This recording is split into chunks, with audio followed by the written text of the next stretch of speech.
Muy buenos días amigos y amigas, bienvenidos a nuestro programa de Voces Azuayas en Derechos Urbanos, los viernes de análisis político. Esta semana ha sido una semana donde los acontecimientos se han multiplicado, entrelazado, competido como noticias, como realidades. La realidad es que el Ecuador vive un momento de efervescencia conflictiva, diríamos, ¿no? En todos los niveles, como parte también de toda esa conflictividad regional, mundial, generada por la crisis económica, por la pandemia, por la violencia, etc. Hoy estamos con César para conversar sobre estos temas. Muy buenos días, César. Fernando, buenos días. Sí, buenos días, amigas y amigos. Y en esta semana hemos creído conveniente, tanto Fernando como quienes habla, conversar de los temas y analizar entre nosotros. A la vez vamos a ser entrevistadores y conductores recíprocamente, porque hay una miscelánea de problemas en el país de diferente naturaleza que vale la pena que tratemos de velarle un poco en términos de buscar alguna verdad, porque vivimos en un país y en un mundo donde las medias verdades se quieren convertir en verdad en base a la imposición del grito o de un grupo mayoritario de personas que enarbola tal o cual concepto. Por tanto, es importante que para la ciudadanía también hagamos una tarea un tanto pedagógica en términos de ir dilucidando, encontrando las verdades desde un punto de vista sincero, abstrayéndonos un poco de pasiones de orden político, diferente orden del ser humano, y tratando de encontrar esa verdad, porque estamos saturados en el día a día con mensajes que tienen mucho de espectacular y muy poco de verdad. Hoy por la mañana he tenido que llamarle a un amigo, me voy a eximir de dar el nombre, porque en un medio de comunicación, luego de ver un video donde un señor conductor, un taxista en Riobamba, da la vuelta en una esquina y se sube en la vereda y le atropella a una menor. Y claro, la nota de prensa dice que, más o menos narra en principio eso, y dice que se le llevó al menor al hospital y al atacante se le detuvo. No dice se le detuvo, sino se le capturó. Al atacante se le capturó. O sea, yo me preguntaba, y cuando conversaba con el medio de comunicación decía, ¿este era algún tipo de sicariato, alguna cosa que le intentó matar al menor o a la madre que estaba al lado? Podría ser considerado un atacante. Pero si es un conductor que por X razón, impericia, descuido, lo que sea, no es un atacante, es un conductor imprudente, que es otra cosa. Infractor. Pero obviamente, sí. Entonces estas situaciones que en el orden mediático de pronto vienen afectando a la pedagogía que debemos tener desde el punto de vista de los medios de comunicación, vale la pena que vayamos aclarando. Entonces, desde ese punto de vista, creo que quisiera comenzar, Fernando, comentando sobre el asunto de la inseguridad. Que es la inseguridad afecta también ya al lenguaje. Totalmente. Es decir, es tal el grado de inseguridad social, jurídica, noticiosa, etcétera, que el propio lenguaje se vuelve inseguro. Este es un fenómeno analizado por los sociolingüistas desde hace tiempo y además está bastante estudiado el hecho de que en general el lenguaje utilizado por las comunicaciones más o menos oficiales, mayoritarias de una sociedad, están dirigidos y están creados por grupos de poder que intentan llamar eufemísticamente las cosas. Por ejemplo, ya no se dice anciano, hay que decir adulto mayor, ya no se dice recluso, hay que decir PPL, que es mucho más complicado, persona privada de la libertad, con lo cual se reduce a las siglas PPL, que dice mucho menos. Se deshumaniza. Se deshumaniza totalmente, no es un PPL. Bueno, ¿a qué se parece PPL? Un papelucho, ¿no? O al HDP. Al HDP, ¿no es cierto? Entonces, el lenguaje, cuando ya la situación de la sociedad se vuelve tan conflictiva, tan polarizada, tan visceral, entonces, claro, incluso hay tantos fenómenos aconteciendo con características similares que también los comunicadores empiezan a tener un lenguaje ambiguo, inadecuado. Y a veces sensacionalista. Un poco, claro, es decir, la percepción de inseguridad, de violencia, termina contaminando también aquellos otros acontecimientos que no tienen por qué ser calificados de una agresión, por ejemplo, ¿no? Y entonces una impericia se convierte, claro, desde el punto de vista, cualquier persona que se siente que alguien viene en contra, se siente agredido, ¿no? La cuestión ahí es el tema de las motivaciones, etcétera, y cómo se le llama a todo eso, es decir, la tipificación. La sociedad empieza a tipificar como delitos cosas que no son delitos y a naturalizar delitos como si ya no fueran delitos. Por ejemplo, cuando se habla de una muerte como a ver, hay dos hechos muy decidores de esto. Por ejemplo, cuando la policía, y se da así la noticia, en la calle tal murieron 2 personas, ¿no es cierto? Les dispararon 20 tiros a cada una y al renglón seguido dice, los muertos tenían 6 antecedentes penales. Claro. Por ejemplo, eso, ¿qué está diciendo? Está diciendo que no se va a investigar. Claro. Que cuando dice recogieron casquillos o que sea, a veces sembrados para iniciar, sabemos de antemano que esas investigaciones no van a ir mucho más allá, porque se supone que este es un conflicto entre bandas, como la vida de los delincuentes no vale nada tampoco, entonces simplemente ya, pues, con el diagnóstico de que es un ajuste de cuentas, ya sabemos que no habrá investigación sobre eso. 2, cuando incluso, como diría un humorista español, cuando muere alguien que no es de la guerra, no, entonces ahora le llaman efectos colaterales, claro. Víctimas colaterales. ¿Qué quiere decir? Que como el atacante no quería matar a estas personas, entonces ya no interesan mayormente, ¿no? Se enerva la culpa, la responsabilidad. Sí, la culpa.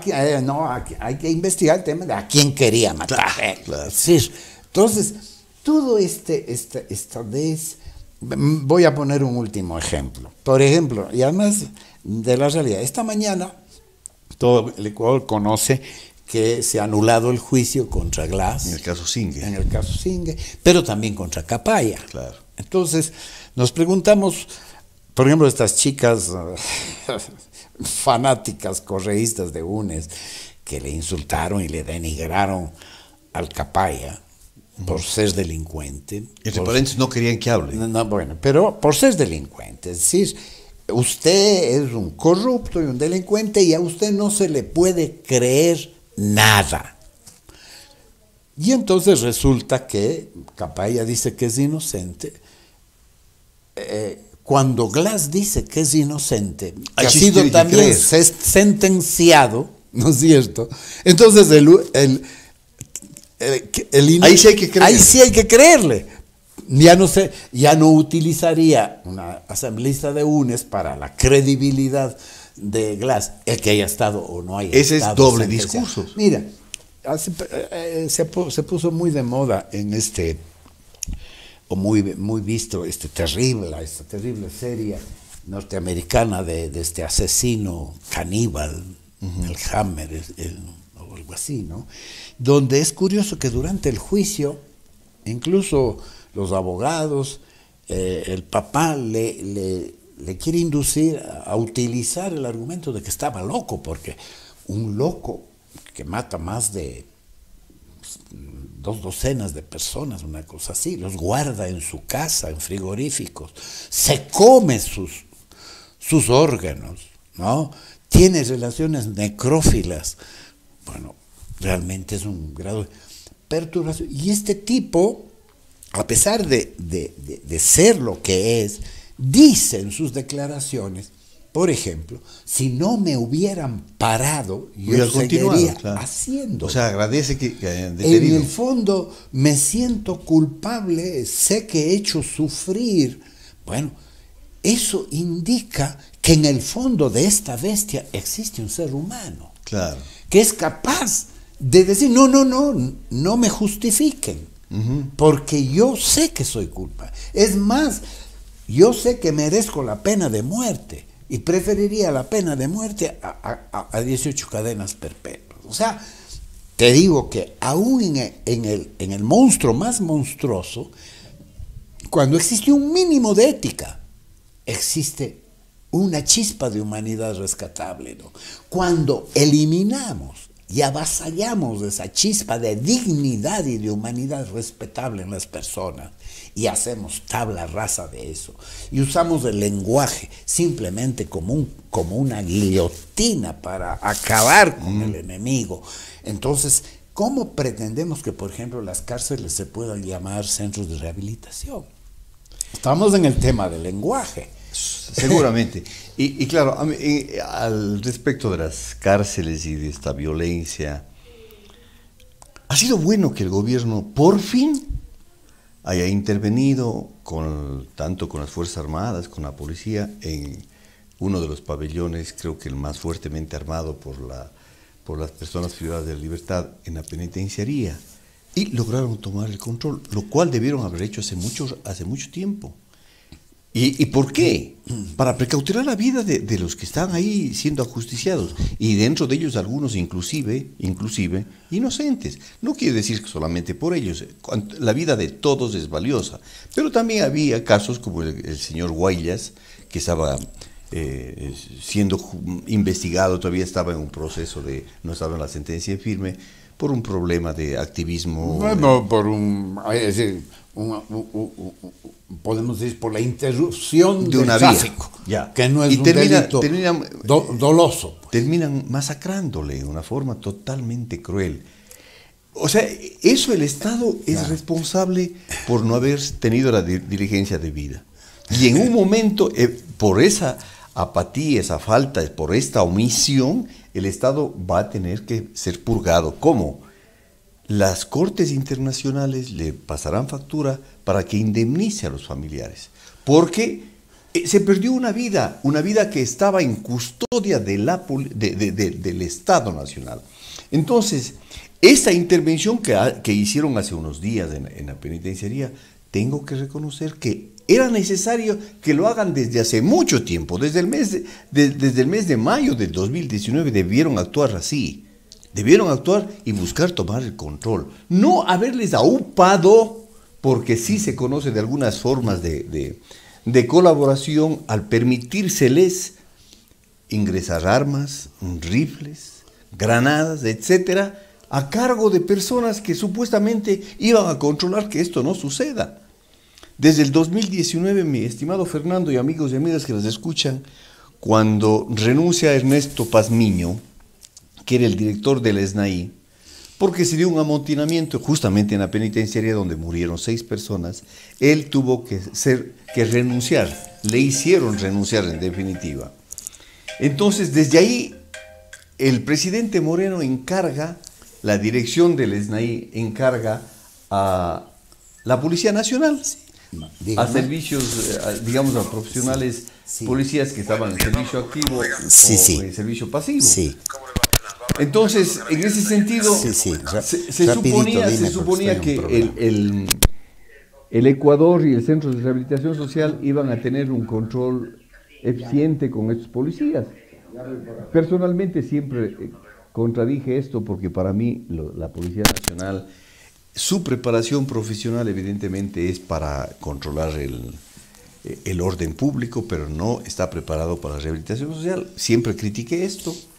llegaron a la dirección del SNI, a los diferentes directorios. Algunos de los directores, ex policías, fueron en su momento detenidos por actos de corrupción. Algunos de ellos por ahí en un centro de rehabilitación salía, luego de jugar vóley, pegarse unos alcoholes, unos tragos, salía pues, en su carro y tuvo un problema y luego, claro, fue destituido, sí, pero yo no concibo como un director de la cárcel que está para controlar y poner orden en la cárcel, que las cosas maneje bien en la rehabilitación social, esté libando con los capos de las pandillas. No concibo, porque eso le hace parte, le hace cómplice, cuando menos, de ese tipo de actuaciones.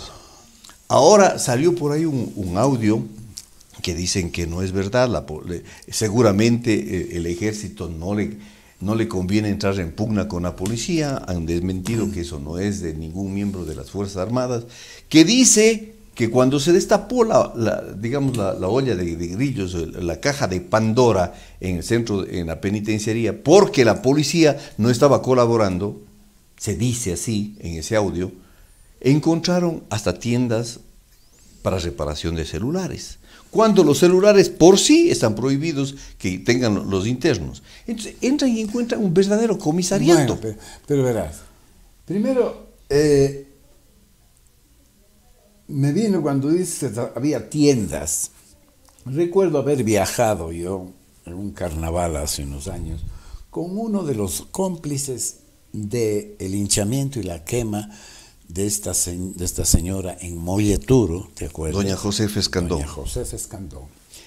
Él, uno de estos cómplices, estuvo 19 años en el penal García Moreno. Claro. E hizo su fortuna dentro del penal teniendo una tienda. En ese tiempo era permitido. Bueno, lo cual, es decir, permitió al hombre no solo rehabilitarse, sino una vez salido reinsertarse totalmente en la sociedad, ¿no es cierto?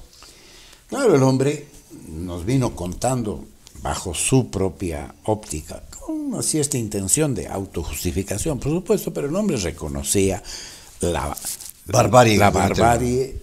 Él ayudó concretamente a echar los restos quemados, a quererlos hacer desaparecer en la quebrada, ¿no es cierto? Entonces, por lo tanto, en las cárceles de hoy, toda esa complejidad que se vivía en el pasado también se vive ahora, ¿no? Pero el problema es que esta mañana escuché una entrevista donde escuché un nuevo concepto de una chica especialista que le entrevistaba en alguna radio, que hablaba de la justicia terapéutica, sí. ¿No es cierto? Bueno, la justicia de por sí, por su propia naturaleza, tiene un carácter terapéutico. Si tú vas ¿por qué se hace justicia? Porque hay que restablecer el equilibrio, ¿no es cierto?, en las relaciones humanas que se desequilibran por un acto que va más allá de los derechos de unos sobre otros, de perjuicios sobre unos sobre otros. Entonces, la justicia es siempre terapéutica, incluso la justicia penal. Por eso se llegaron a llamar a las cárceles centros de rehabilitación, ¿no es cierto? Porque no es el castigo, el ensañamiento con el malvado, ¿no es cierto?, sino el intento es medicinal, ¿no? Eso en el mejor concepto humanista del manejo. No lo que ahora la justicia. Ciudadanía cree Claro. y acepta, porque la ciudadanía dice, no, o sea, con este miedo, que es justificado el miedo por la violencia, entonces, ha generado una reacción, no, pues ojalá les matasen a todos, claro, todos los son detenidos. Esa es la reacción. Pero cuando le detienen a uno de sus familiares, ahí cambia la cosa. Claro. Ya cambia la cosa, claro. Amigas y amigas. Mijitos. A mi hijito no lo hagan, a los otros hagan lo que sea, pero a mi hijito no lo hagan. Esa es la actitud de esa sociedad hipócrita que divide el mundo en buenos y malos, y se refleja en aquel chat, ¿no? Oye, papi, si matamos a todos los malos, solo quedamos los buenos. Responde, ¿no? Hijito, quedamos los asesinos. Claro, nada más, quedamos ¿no? los asesinos, o sea, así es. Entonces, el problema no es así, pues, el mundo, el ser humano, el mal y el bien atraviesa el corazón de cada ser humano, ¿no? Y dentro de esta justicia terapéutica de la que hablaba esta señorita, decía que incluso la justicia, cuando es terapéutica incorporar de nuevo, recuperar, diría yo, pues para la justicia, el tema de la terapia humana, ¿no? Dice, en las relaciones interpersonales, en todas las fases del proceso, ¿no? Debe haber un trato humano, ¿no es cierto? Ese trato que dignifica, en todo caso, al reo, o al presunto, que antes de ser sentenciado tienes que decir presunto. No, pero si está ya en un proceso judicial se le puede decir reo, y el sentenciado también es reo, también. Bueno, a mí, yo también he sido reo bastante tiempo, entonces entiendo, ¿no? Pero claro, tiene cierta connotación el del reo, ¿no? Ya parecería que... Del malo. Me puedo volver reo, cometo un asesinato, ¿no? Casi se usa en el argot popular el de reo como asesino, ¿no? Claro. Entonces me parece que hay que tener todos estos cuidados también. Entonces yo digo, el hecho de que haya cercanía, relación humana entre quienes conviven dentro de los centros penitenciarios, es bueno. Que el guardia carcelario tenga una relación humana con los reos y los reos consideren también ser humano a quien les cuida o les vigila, ¿no? Este es un reto enorme, ¿no? Ahora, cuando esa intimidad, esa cercanía es usada para violar las reglas, para crear privilegios y para encubrir delitos que se están cometiendo dentro de los propios centros penitenciarios, donde ya los centros penitenciarios ni siquiera son ya universidades del crimen, sino cuarteles generales de las mafias. Entonces sabemos que esta cercanía, esta empatía, hace, como dice Capaya, basta una orden que no necesita ser escrita, basta una insinuación, ¿no? Oye, este señor que ahora está rindiendo cuentas en los Estados Unidos, ¿cómo se llama? Nielsen Arias. Nielsen Arias, y Capaya dice que le dijo a Correa, oye, mira, esto está pasando, este Ecuador está perdiendo tanto dinero, habría que... déjalo ahí. O sea, fíjate tú, ¿dónde están las pruebas? Es la voz de Capaya. Es que este es el grado de corrupción, ¿no es cierto?, de connivencia de un sistema corrupto en todos sus niveles, donde la cercanía, la amistad, la aparente buenas relaciones de confianza son usadas para delinquir y tapar el delito. Así es. Y para generar una especie, esto que vivimos, el gran teatro del mundo, donde nada es lo que parece, donde nada es lo que realmente ocurre, ¿no? Entonces, claro, estamos en esta crisis tan grande donde recuperar la humanidad y la salubridad de la justicia y de la aplicación de las penas, etcétera, es un reto enorme. Claro. Ahora, volviendo al tema de lo que supuestamente se han encontrado ya en esta toma del control de la penitenciaría, si pues tu concepto dice, bueno, del ser humano pueda trabajar, etcétera, eso terminó hace muchos años en el país, cuando todo o lo poco que se puede comercializar al interior de los centros lo hace una empresa, a través de lo que se conoce como los economatos. Entonces no hay nadie más que pueda hacer ningún tipo de negocio ahí. Antes se vendía hasta cigarrillos, teníamos fósforo, la cárcel todo. de acá, que era más humana aparentemente. Más humana, con tantas. Nosotros en la pastoral social teníamos microemprendimientos. Claro, ahora eso desapareció. O sea, la rehabilitación social es un cuento, es una mentira. Y mucho más cuando se tomaron las bandas, yo creo, sin temor a equivocarnos, por la omisión, quiero que quede ahí como omisión porque podría ser más peligroso, de los dirigentes del SNAI y de los directores de los centros de rehabilitación. Yo recuerdo en alguna ocasión que estaba en algún operativo que hacía la policía, una requisa. La Dirección General de Inteligencia, que está dentro de los centros de rehabilitación, cumpliendo un papel muy importante, porque está haciendo inteligencia ahí para ver dónde están las armas. ¿Quiénes eran los que proporcionaban los datos a los agentes que estaban adentro para saber dónde se encontraban las armas? ¿Sabes quiénes eran? Los mismos detenidos, pero que no eran afines o compinches de los que tenían las armas. Entonces había un autocontrol, ¿sí? Me explico. Porque no permitían que se acumule fuerzas y haya un desequilibrio de fuerzas al interior. Entonces, la DGI podía actuar de mejor manera. Pero cuando convierten los pabellones, pabellón de choneros, pabellón de esto, pabellón de no sé cuántos, ya no hay nadie que sea el chivato, que sea el que pase los datos a la dirección de la gente. Entonces, llegan a tener armamentos de fuerte calibre y luego, claro, atacan. Un pabellón ataca al otro y por eso se han dado las mortandades. Cada pabellón es una unidad de guerra. ¿Y quién ha permitido esto? Claro. ¿Quiénes han permitido esto? Gente que no sabe nada de rehabilitación social, que son los policías que han estado a cargo de la ESNAI y de las direcciones generales. Pero siempre tienen la muletilla, ellos y los agentes del orden, dentro de ellos algunos generales. No me refiero a los narcogenerales, que esos seguramente son los cómplices y son los más peligrosos en el país.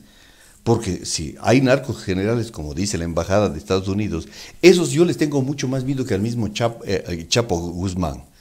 Porque él es el que le está alertando al Chapo, me hago una idea, a los chapos, les está alertando de todo, entonces es el hombre más peligroso.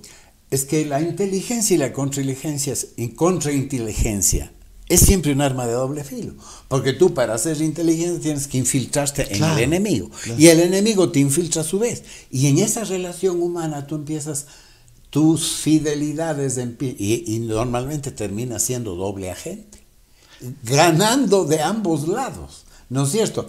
Porque para obtener información, en el caso de las famosas espías, pues los secretos se arrancaban en medio de las caricias. Eso se puede entender desde el punto de vista del espionaje, pero cuando es un alto jefe que está alertando a los narcotraficantes, ese es mucho más peligroso que el mismo narcotraficante. Bueno, pues si se dice que hay los narcogenerales de la policía, por algo será, algún indicio habría que haber. Debe haber. Pero yo quiero mencionar un hecho que es justo también acaba de salir en estos días a través de un periódico europeo, que menciona el hecho de que en realidad el capo de los capos de los capos, el capo del negocio duro de la droga,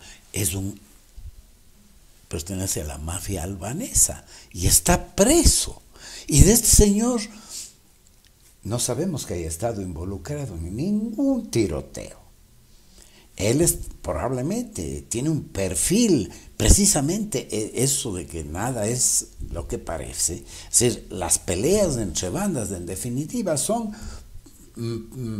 peleas que están disputándose territorio y nexos, precisamente con estos supercapos de las mafias internacionales, que están muy bien, gracias, tanto dentro como fuera.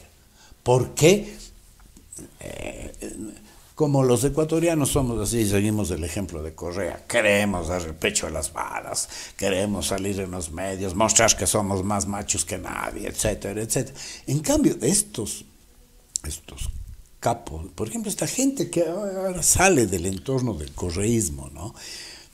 Gente de medio bajo perfil, ¿no? Enquistados ahí, es decir,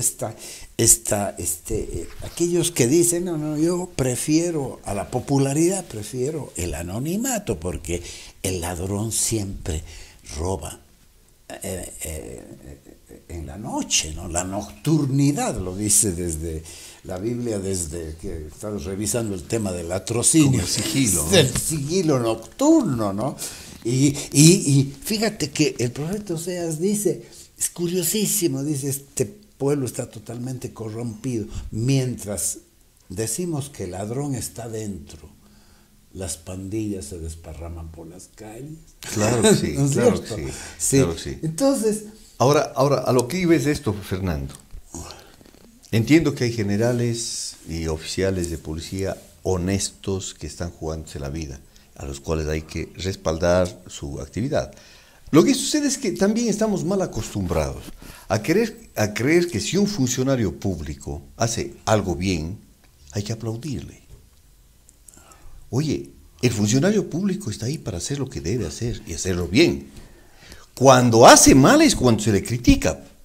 Pero aquí estamos acostumbrados a que si llega un alcalde a inaugurar una calle, tenga que recibir lisonjas, loas y gritos. eso ha sido siempre. Sí, lamentable. Antes de que el señor prefecto haya puesto nada en el pueblo, le invitan a comer un cuisito y le lamen las botas, señor prefecto, gracias Cuando por esa haber es su obligación. venido y llegado a nuestro pobre y miserable pueblo. Claro. O sea, todavía esta especie de idolatría del poder, ¿no?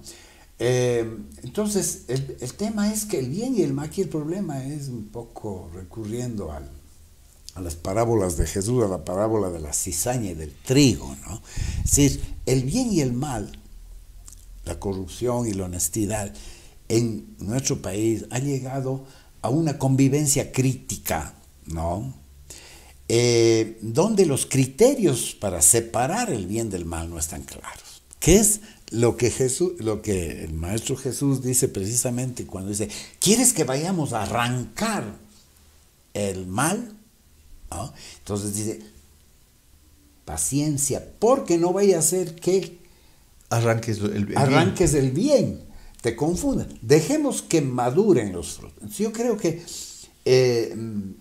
la investigación, hay que hacer que maduren los... ¿Y eso quién tiene que hacer? La investigación, la justicia. Hay que madurar, ¿no es cierto? Y tenemos que formar a la opinión pública para que la opinión pública aprenda, sepa discernir entre el bien y el mal, discernir entre el hombre honesto, el deshonesto, el aprovechador, el populista oportunista, entonces el mentiroso. ¿Por qué? Porque también yo encuentro en la sabiduría, por ejemplo, de los libros antiguos, ¿no? El hecho de que el engaño, la mentira, tiene mucha más, así como el robo, el pecado a ocultas, dice, es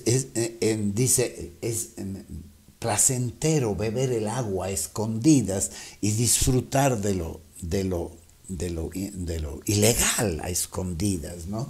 Es decir, esta especie de que está incluso en el corazón de los niños pequeños, ¿no? Es justo lo que te prohíben, eso quieres hacer. Entonces, claro, cuando tenemos que aprender a distinguir entre qué cosas nos están moviendo por codicia personal o realmente por afán de servicio y búsqueda del bien común, ¿no? Yo creo que vivimos tiempos donde virtudes como la paciencia, el discernimiento, ¿no?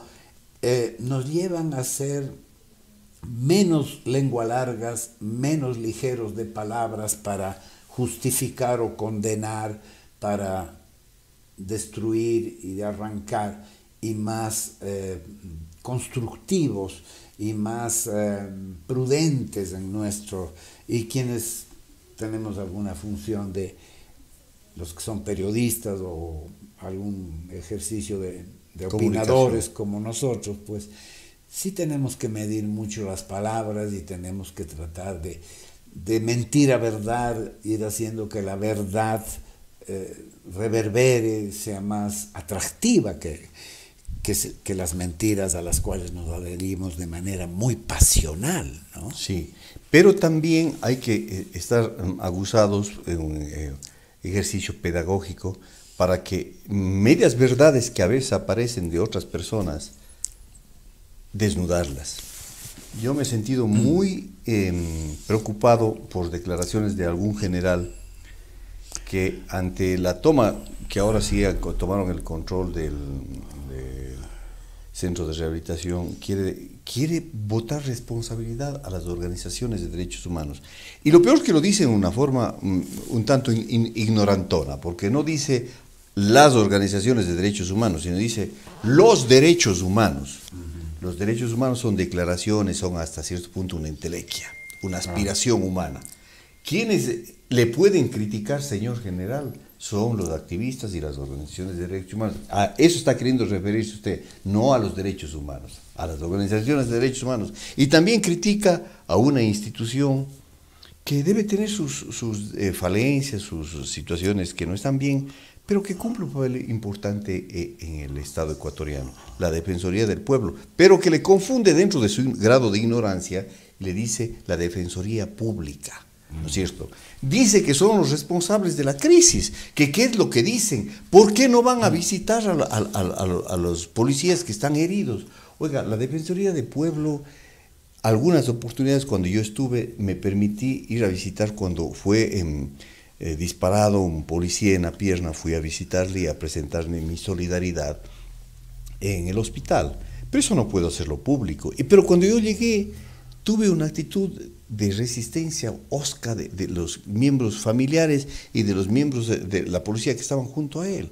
Dije, bueno, yo lo único que vengo es a solidarizarme, ¿no es cierto? Claro, quieren que condenemos muchas de las veces a los delincuentes, las condenamos y desde este espacio digo, condeno todo lo que sea delincuencia, repudio, me asquea lo que es la delincuencia. No puedo, por ser un ser humano que me considero normal, no puedo estar a favor de la delincuencia. Sería ser un depravado si estoy a favor de la delincuencia. En lo personal me calificaría así. Pero lo único que pedimos es que cuando actúe la policía, actúe con todo el rigor de la ley, con el monopolio del uso de la fuerza que tiene, pero actúe correctamente.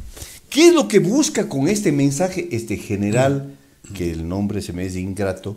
Quiere decir que los desmanes que puedan provocar, los desmanes en la toma, tienen que ser justificados. Vea, señor general, usted puede hacer uso letal de la fuerza, es decir, disparar y matar, pero si dispara para precautelar su integridad o la integridad de los miembros de la policía o de terceros, es decir, de las personas privadas de libertad, está bien muerto la persona que estuvo armado disparando, está bien muerto. Pero una vez que está neutralizado, usted creo que debió haber aprendido, no sé, supongo que deben darles en la educación para la escuela de policía, que el uso progresivo de la fuerza o el uso adecuado, como se le quiera ver, termina cuando está neutralizado el ciudadano. Pero si luego de que está neutralizado usted es un abusivo, está cometiendo una violación a los derechos humanos. Está cometiendo un abuso de autoridad. Y eso es lo que tiene que entender. Entonces, si las organizaciones de derechos humanos, si usted ha abusado, le salen y le dicen no abusen, es porque estamos precautelando a la sociedad. En esa persona que está siendo victimizada por el abuso de la fuerza pública, estamos precautelando a la sociedad. ¿Por qué? Porque si el policía o el agente del orden aprende a manejar con las personas, los delincuentes, digamos, y hacer lo que les da la gana, muy pronto eso hará también con la sociedad y muy pronto hará con los activistas sociales, con los que salen a las manifestaciones, etc. Entonces lo que pretendemos es que en la actividad de usted general y de toda la oficialidad y los agentes del orden se sujeten al orden, al Estado de Derecho y no caigan en la barbarie. ¿Por qué? ¿Eso qué quiere decir, Fernando? Si a un señor delincuente, como si el señor estorba a alguna gente, si a un delincuente se le detiene y se le esposa, ¿qué pasa? Ahí termina el uso progresivo de la fuerza, ya está esposado, ya está neutralizado. A ese señor tienen que ponerle a orden de la autoridad competente. Pero si le van golpeando, le van masacrando, o una vez que está esposado le disparan, están cometiendo una violación a los derechos humanos. Ahora, sí hay que diferenciar, y esto es importante pedagógicamente para que el pueblo entienda, que cuando el activismo de derechos humanos sale a hacer una crítica, lo hace frente al poder. Es decir, las violaciones de derechos humanos se dan frente a una relación de poder. Cuando estos abusos, estas agresiones se dan entre personas pares, entre la sociedad común y corriente, esos en estricto sentido son delitos, no son violaciones de derechos humanos. Cuando en estricto sentido sí son delitos contra los derechos, pero no son considerados en la estricto manera sentido. de perseguir eso es diferente de la otra. no son considerados en estricto sentido de la teoría de los derechos humanos, sino son delitos. En sentido técnico. Así es. Entonces, ahí las organizaciones de derechos humanos y este activista que puedo decir, lo único que tenemos que decir es policía, función judicial, ejecutivo, actúen. Pero no podemos salir a decir, señor delincuente, respete los derechos de los ciudadanos. No, ahora, pues. Haciendo de abogado del diablo en este caso, no cabe duda que lo que tú dices, es decir, el tema de la discusión sobre esta discusión sobre si las leyes que promueven los derechos humanos y el activismo sobre los derechos humanos no es entendida por la policía, los que tienen el ejercicio y el monopolio de la fuerza. Y muchos ciudadanos también se confunden al respecto, pero también hay que decir que hay ambigüedad y hay sus bemoles en el tema de los derechos humanos, ¿no? Por ejemplo, pongo dos hechos, ¿no? Es decir, dos hechos execrables, condenables, escandalosos, terribles: la muerte de la esposa de este teniente de policía en la escuela de Quito, la muerte de esta policía en un ataque a una unidad de la policía en Guayaquil, ¿no? Una chica lojana. ¿Cómo se maneja mediáticamente estos dos hechos? Sí, es lamentable. La una, los derechos de la mujer de manera, bueno, ejemplar, ¿no?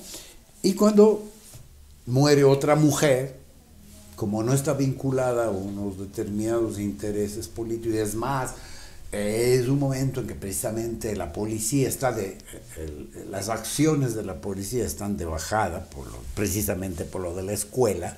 Y por haber estado inmiscuido en delitos, delito. Muchos policías. Y entonces resulta que esta ciudadana policía que estaba cumpliendo un añito de vida en la policía y estaba cumpliendo su deber, es simplemente asesinada a mansalva. Y sobre ella no se ha dicho mayor cosa, ¿no es Así cierto? es. Entonces eso también molesta a la gente, Sí. molesta este sesgo, Sí. y da ocasión para que estos a esta avivatos, ignorancia sí. del otro discurso también. Sí. Entonces, Estoy totalmente de acuerdo. Yo diría, la falta de síntesis, de un lenguaje adecuado, de honestidad, de un verdadero sentido de justicia en los ciudadanos y en las autoridades, nos lleva a crear una serie de discusiones verbales y de guerras verbales que son absolutamente inútiles y destructivas de los valores. Y a veces son lavados de manos. Todo eso. Son y lavados eso de manos. genera contribuye al desconcierto general de la población. Yo estoy de acuerdo, mira, no sabe a qué atenerse. El otro día me entrevistó un periodista que entiendo que fue en su tiempo policía. Y yo comencé solidarizándome con todos los policías y los familiares que han sufrido situaciones. Comencé así, de entrada, solidarizándome con ellos, con las muertes. Y exigiendo al gobierno, porque no puedo exigir a los que mataron, ni criminales a los que mataron. Los que mataron son delincuentes. Ya, pero tengo que exigirle al Estado que actúe y sancione. Pero no, por eso tampoco yo tengo la obligación como activista de ir a cada uno a visitarles, cada uno que ha sido agredido por un delincuente, esperar que sea madre de la caridad y de pronto esté visitándoles a cada uno. No. Entonces, el papel de las organizaciones de derechos humanos a veces es mal interpretado maliciosamente en algunos casos y en otros casos por ignorancia. No sé si este general, si fue en cuál de los dos andariveles se queda, en ignorancia o en la maledicencia. Pero sí hay necesidad que decirle, señor general, está equivocado. Usted también tiene derechos humanos.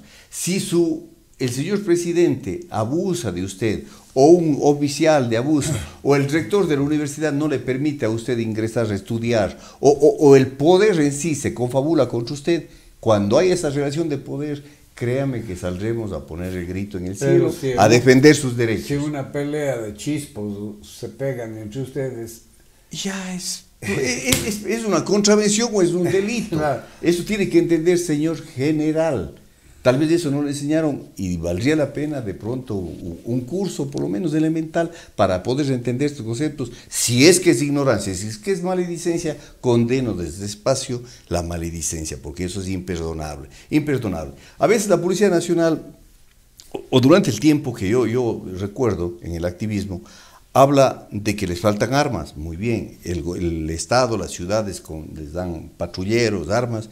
Cuando se acaba ese argumento y se cae la imagen de la Policía Nacional, entonces luego argumenta, no, los fiscales no hacen bien, no, los jueces no hacen bien. ¿Alguna vez hemos escuchado decir que tenemos que hacer mejor el papel de investigación o el papel operativo cuando tenemos que actuar? ¿Qué pasó en el caso Diana en Ibarra? Los policías estaban a 2 metros de distancia de un ciudadano que le tenía a su esposa con un puñal por más de 20 minutos y no fueron capaces de utilizar su arma de fuego para matarle a este fulano que estaba atentando contra la vida de su esposa. Y no hicieron nada. Eso es un delito también del funcionario. Comete un tipo penal, porque ahí tiene que actuar. Y si actúa ahí, la sociedad, y no las organizaciones de derechos humanos, la sociedad le aplaudirán porque actúa así. Pero cuando en el caso de Riobamba, persigue luego de que está asaltando fulano, ahí debió él usar la arma de fuego. Y si le mataba ese momento que le estaba asaltando con el cuchillo, estaba bien muerto, pero le persigue y a 200 metros de este hecho llega el policía y por la espalda les da 6 disparos a cada uno, al que tenía la pistola y al que conducía la moto por la espalda, y en el juicio dice que ha tenido que disparar porque había un tercero con un arma de fuego y el tercero no muere y desaparece, y supuestamente, pero cuando revisan el video no hay ningún tercero. Usted, señor presidente, comete una equivocación al salir a poner las manos en el fuego por este ciudadano y no está permitiendo que la justicia actúe en forma debida. Esa es una tendencia del poder, el poder nunca se equivoca, ¿no?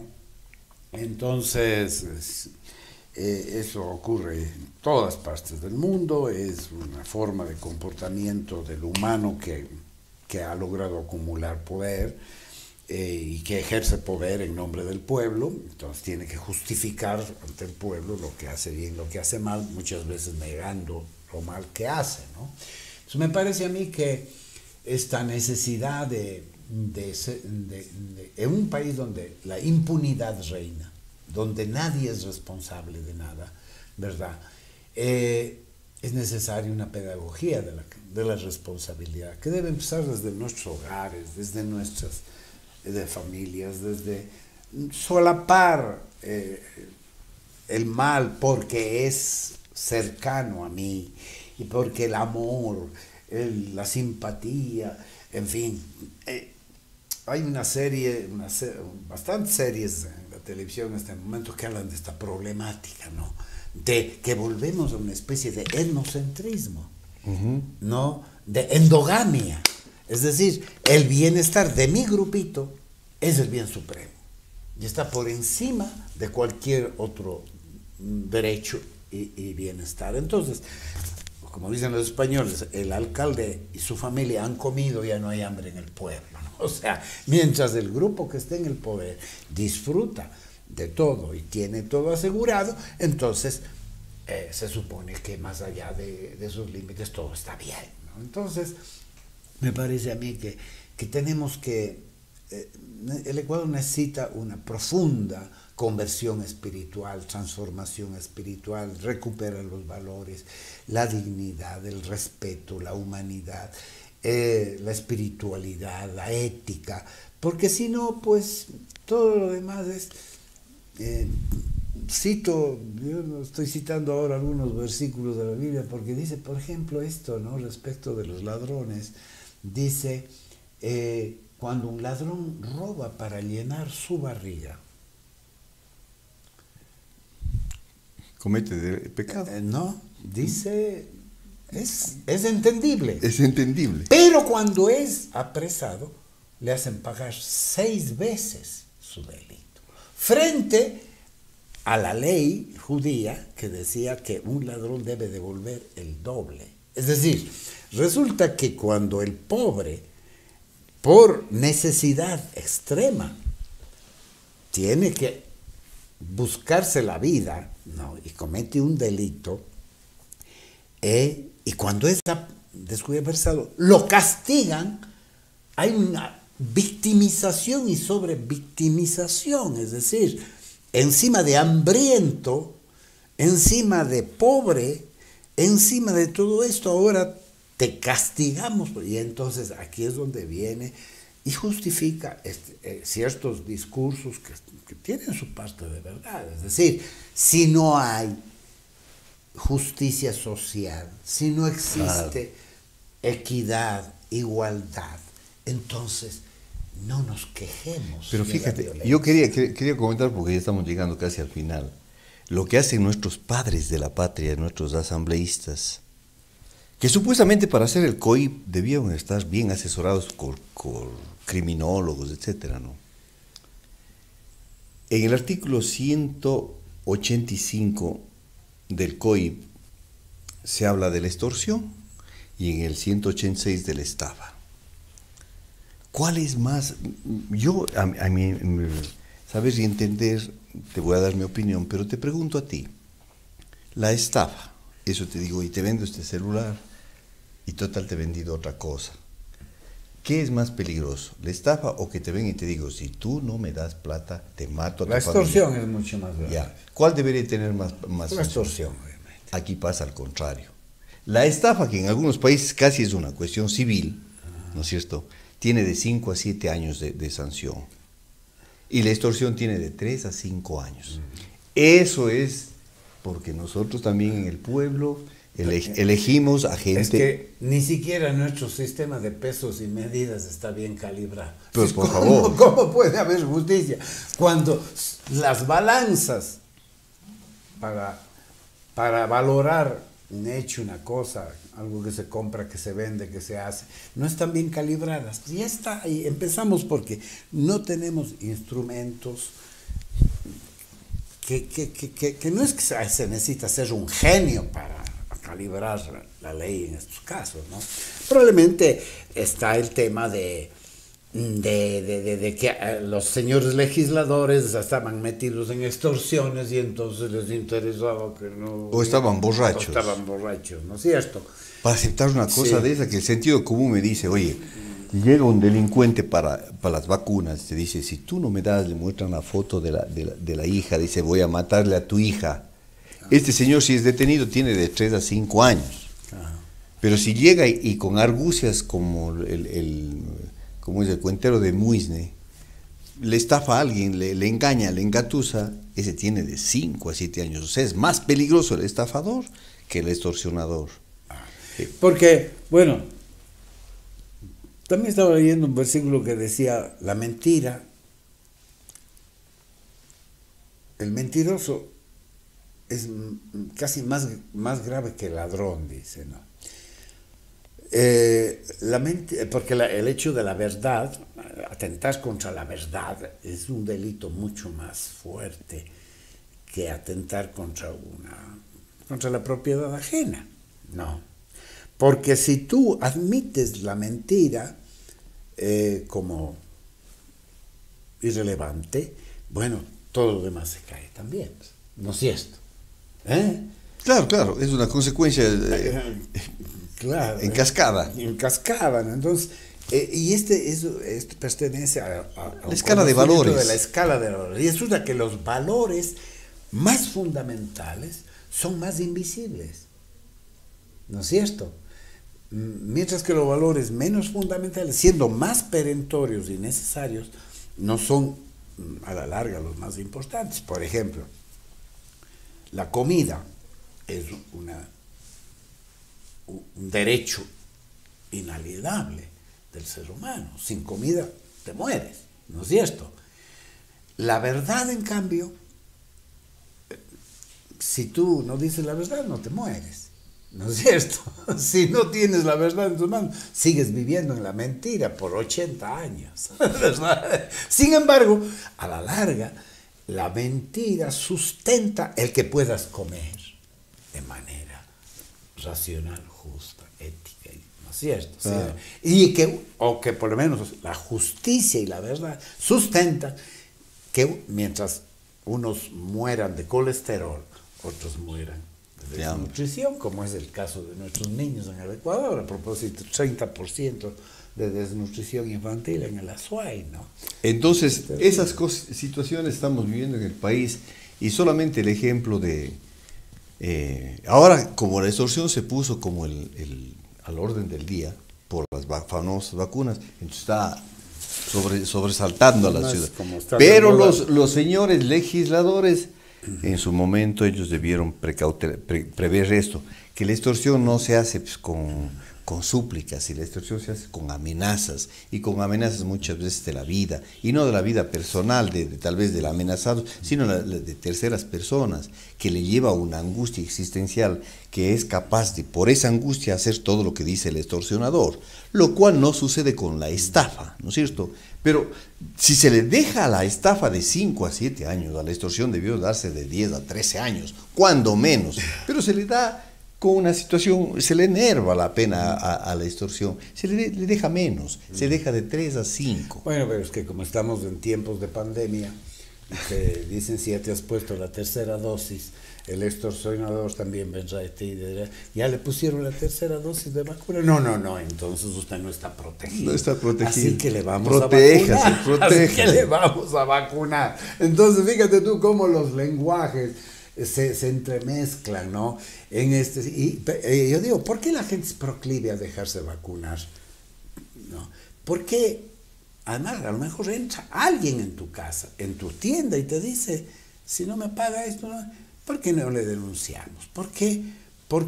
O sea, yo creo que en este sentido, el hecho de, a veces los ciudadanos tenemos que arriesgar la vida. Sí. Tenemos que arriesgar la vida. Y yo te digo una cosa, ya que tocas el tema, si no hubiese abordado eso. Personalmente, en los 3 últimos años he detenido a 3 delincuentes. A ver, un día le vi a una vecina que a un señor le daba con una escoba, yo le seguí, tenía un palo de trekking, de caminar, porque hago ejercicio con eso, le perseguí al tipo, y luego me enfrenté, porque agarró el palo de trekking, y él tenía un destornillador que me quería clavar. Entonces, en eso, por suerte, bajó un señor taxista con una cadena y lo logramos controlar. El rato que él ya se dio, llamamos a la policía y le mandamos preso. Otro día perseguíamos acá a un señor de un 1,85, un afroamericano, que nos trató, cuando le detuvimos, nos bamboleaba, nos sacudía. Pero bueno, ese es un riesgo. Así es que no todos pueden hacer. Pero estos que dicen a veces que hacen los activistas, sí. Que hacen los activistas, les digo, además de eso, también a veces hemos hecho esto, y seguramente esos que critican desde la comodidad de su espacio, de su zona de confort, posiblemente ni siquiera se sensibilizan cuando le pasa al vecino. Solamente a veces la ciudadanía se sensibiliza cuando les pasa en carne propia. Hemos llegado al final de este programa, que como ustedes han visto ha sido un poco atípico. Este ha sido una especie de tema libre y de una tertulia muy amigable y miscelánea, ha tocado de todo un poco, ¿no es cierto? Quizá una especie de catarsis también de quienes llevamos adelante este programa. ¿Qué hace falta? O sea, ha sido compartir con ustedes nuestros pensamientos más espontáneos y lo que pensamos y decimos, ¿no? Probablemente cada audiencia puede criticarnos totalmente, no estar de acuerdo, en fin, pero eso es lo que somos, eso es lo que hacemos. Y hoy, como tuvimos alguna dificultad con nuestros invitados, pues hemos decidido, bueno, hablar entre nosotros, ¿no? Hablar libremente, disentir, matizar, en fin, y ver que, pues, entre dos personas que probablemente ven con sus propios sesgos y sus propias peculiaridades la realidad, sin embargo, somos amigos, compañeros de trabajo, y unimos nuestras fuerzas para sacar este programa todas las Y para seguir soñando en un mundo más allá de la miseria. A ustedes, amigas, les invitamos para el próximo viernes en Voces Azuayas, Derechos Urbanos, y todos los días, incluyendo el domingo en La Palabra, ¿no? Sí, Con claro. José Astudillo. Nos despedimos agradeciendo a Hernán y a ustedes, amigas, que han escuchado. Muchas gracias. Buenos días.